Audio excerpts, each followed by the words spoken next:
سر قربانی میں بہت تعفن پھیلتا ہے، عید الاضحیٰ کے موقع پر علائشیں، مس مینجمنٹ بہت نظر آتی ہے، تو کیا یہ بھی شعار اسلام ہے؟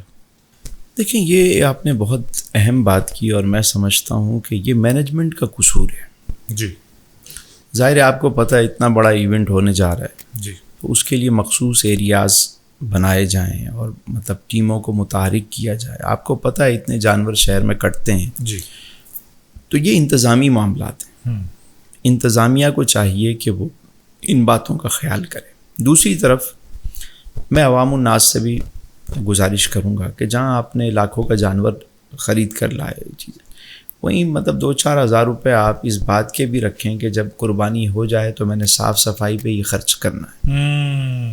مطلب آپ نے اتنے کسائی بلائے، اتنا کچھ کیا، سب کچھ کیا، سارا ایونٹ کر لیا، اب آخر میں جو نصف ایمان ہے صفائی، اس کا بھی خیال کر لو، مکمل کریں نا قربانی. اس کو کیوں چھوڑ دیتے ہیں آپ؟ گھر کے آگے جو ہے نا تعفن پھیلا ہوا ہے، مطلب عجیب قسم کے، مطلب 2-3 دن تک گزرنا جو ہے وہ مشکل ہو جاتا ہے. بیماریاں بہت بیماریاں، تو اس کا سب سے بڑا سبب جو ہے وہ صفائی کا نہ ہونا ہے. چونا رکھیں بھئی، آپ گھاس لے کر آ رہے ہیں روزانہ، 5 کلو چونا بھی لا کے رکھ دیں کہ قربانی کے بعد میں صفائی کر کے گلی میں ڈال دوں گا. کھڑے ہو کے گورنمنٹ کو بکتے ہیں کہ جناب ہمارا تو کام نہیں ہے بس.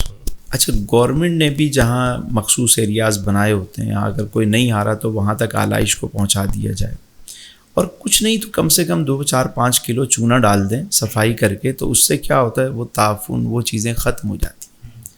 یعنی میں اپنے لاکھوں روپے یار جانور پہ لگا دیے، تو 2-4 ہزار روپے اس پہ خرچ کرنے میں کتنی دیر لگے گی. ہماری گلی میں الحمدللہ اللہ کا شکر ہے کہ یہاں پہ اس بات کا بڑا خیال رکھا جاتا ہے.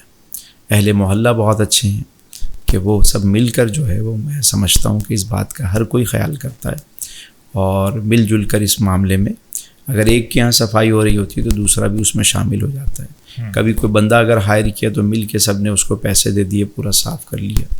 تو میں سمجھتا ہوں اس کا اہتمام ہونا چاہیے.